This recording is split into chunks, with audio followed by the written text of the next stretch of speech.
Pejim-baovao afatanteraka kosa indray no ny resaka adany dia olona efatra no namoy fo ary mikasa ny hamono tena noho ny zava-misy mikasika indrindra izao ady tany izao.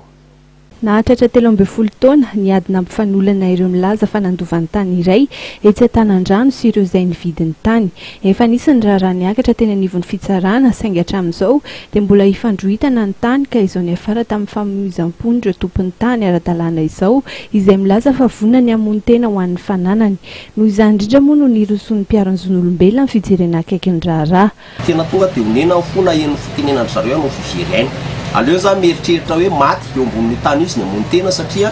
ny olona mipetraka dia ny hoe tsy voariny tsony lalàna lasa victime de notre droit izy ary izay zavatra izay efa misy ny pitsarana ny tany tsy namidina anana boky-pitra mazava tsy fanjakana amin'ny makazy fa teratany vahiny dia ho alaina tsokosoko ampelantanana izay zavatra rehetrarehetra izay ka izay dia manohina tohina fo ary miantso ny fanjakana andray andraikitra farak'izay aingana amin'ny tany eo Antanandrano mba elantsika amin'ireny zavatra nisy toy ny tamin'ny Mananjary sy ny sisa ireny satria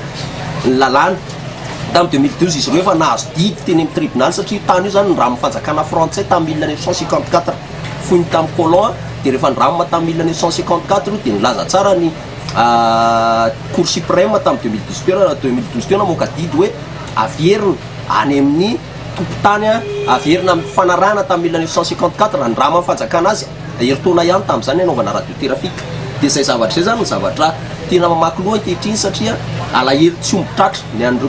roa amby roapolo ny isan'mpitsara niarika an'izany fitsarana teo amin'ny cour suprême zany 22 magistrat dia izay 22 magistrat zay lasa misy ankehitriny misy didindray avy amin'ny première instance ka matahotra zay eto amin'ny afary malagasy manoloana zany rehetrarehetra zany ka mangataka ny fanjakana zay hoe mba hijery ny olana momba ny confronté eo atsoy ny andaniny sy ny akilany dia samy asay mamoaka tota taratasy dia hita amin'ny marina sy ny diso. Manana taratasy ara-dalàna avokoa ireo mpandovan'ny tany izay nitondra ny raharaha teny anivon'ny fikambanana mpiaron'ny zon'olombelona saingy mahatsiaro ho tratry ny tsindry azo lena izy ireo ka izao miafara amin'ny fandraisana fanapahan-kevitra avo lenta izao. Miandry ny fanapahan-kevitra ireo tompon'andraikitra arak'izany ireo mponina.